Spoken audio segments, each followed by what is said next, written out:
Hello everyone, welcome to Text Notes. How are you all doing? എല്ലാവർക്കും സുഖമാണല്ലോ അല്ലേ? I hope all is well. അപ്പോൾ നമ്മുടെ പുതിയ സെഗ്മെൻറ്റ് തുടങ്ങുകയാണ്. ഞാൻ എൻ്റെ പതിവുകൾ. ഇതെന്താണ് സംഭവം എന്ന് വെച്ചാൽ നമ്മൾ നിത്യേന അല്ലെങ്കിൽ പതിവായിട്ട് ചെയ്യുന്ന കാര്യങ്ങൾ, അതുപോലെ തന്നെ ഇഷ്ടങ്ങൾ ഇംഗ്ലീഷിൽ എങ്ങനെ എക്സ്പ്രസ് ചെയ്യാം. So without any delay let's get started. Actually പലരും പറയും ഇംഗ്ലീഷ് പഠിക്കാനായിട്ട് ഗ്രാമർ വേണ്ട എന്ന്. പക്ഷേ അങ്ങനെയല്ല, കുറച്ചൊക്കെ ഗ്രാമർ വേണം കേട്ടോ. അപ്പോൾ നമ്മളിന്ന് ചർച്ച ചെയ്യാൻ പോകുന്നത് പ്രസൻറ്റ് സിമ്പിളിനെ പറ്റിയാണ്. Present simple is a tense form. ഈ ഫോമിലാണ് നമ്മൾ പതിവായി ചെയ്യുന്ന കാര്യങ്ങൾ പറയാൻ പോകുന്നത്. ഇഷ്ടങ്ങളും അങ്ങനെ തന്നെയാണ് കേട്ടോ.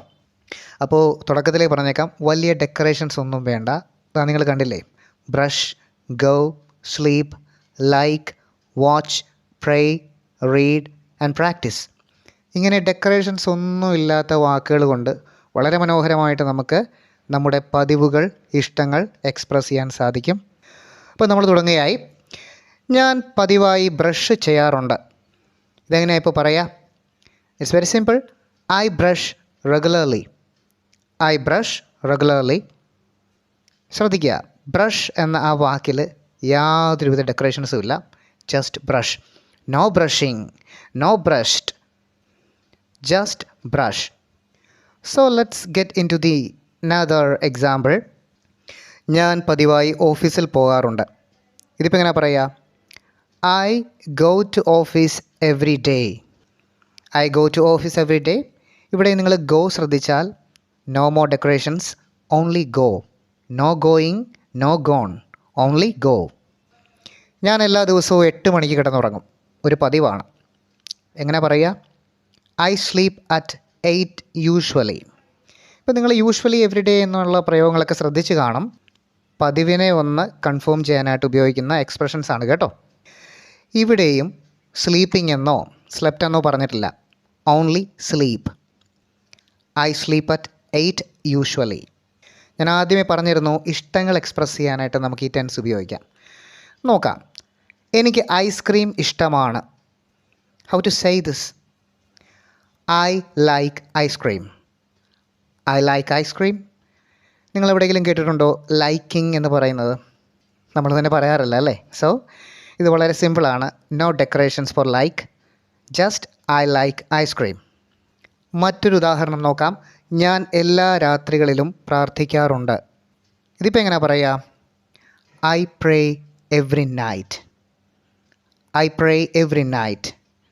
ഇവിടെ പ്രേ എന്ന വാക്ക് അങ്ങനെ തന്നെ ഉപയോഗിച്ചിരിക്കുന്നു. പ്രേയിങ് എന്നോ മറ്റ് യാതൊരുവിധ ഡെക്കറേഷൻസും ചേർത്ത് പറഞ്ഞിട്ടില്ല. വീണ്ടും, ഞാൻ എല്ലാ വൈകുന്നേരങ്ങളിലും പുസ്തകം വായിക്കാറുണ്ട്. ഇതെങ്ങനെ പറയാമെന്ന് നോക്കാം. I read book every evening. I read book every evening. Read ശ്രദ്ധിച്ച് കാണും, റീഡിങ് എന്നല്ല. Another example. ഞാൻ നിത്യേന ഇംഗ്ലീഷ് പരിശീലിക്കാറുണ്ട് അല്ലെങ്കിൽ പരിശീലിക്കുന്നുണ്ട്. നിത്യേന പരിശീലിച്ചാൽ മാത്രമേ നമുക്ക് വളരെ എഫക്റ്റീവായിട്ട് സംസാരിക്കാൻ സാധിക്കുകയുള്ളൂ. അത് വേറൊരു കാര്യം.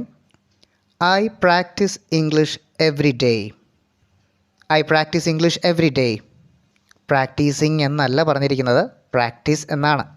സോ അപ്പോൾ നിങ്ങൾ ആലോചിക്കും, എപ്പോഴാണ് ഈ ING ഫോം പ്രാക്ടീസിങ് അല്ലെങ്കിൽ വാച്ചിങ്, റീഡിങ് ഒക്കെ ഉപയോഗിക്കേണ്ടത്? അത് നമുക്ക് വഴിയെ പറയാം. The last one. ഞാൻ എല്ലാ വാരാന്ത്യങ്ങളിലും സിനിമ കാണാറുണ്ട്. എങ്ങനെ പറയുക? I watch movie every weekend. I watch movie every weekend. വീണ്ടും കണ്ടോണം, ജസ്റ്റ് വാച്ച്, വാച്ചിങ് എന്നല്ല. ഒരുപക്ഷെ നിങ്ങൾക്കൊരു കാര്യം മനസ്സിലായി കാണും. നിങ്ങളുടെ പതിവുകൾ, ഇഷ്ടങ്ങൾ ഒക്കെ എക്സ്പ്രസ് ചെയ്യാനായിട്ട് ഡെക്കറേഷൻസ് ഒന്നുമില്ലാതെ ഈ പറഞ്ഞിട്ടുള്ള വെർബുകൾ അതേപടി ഉപയോഗിക്കുക. അതാണ് പ്രസൻറ്റ് സിമ്പിളിലെ കീ പോയിൻ്റ് എന്ന് പറയുന്നത്. പ്രസൻറ്റ് സിമ്പിൾ തീർന്നിട്ടില്ല കേട്ടോ.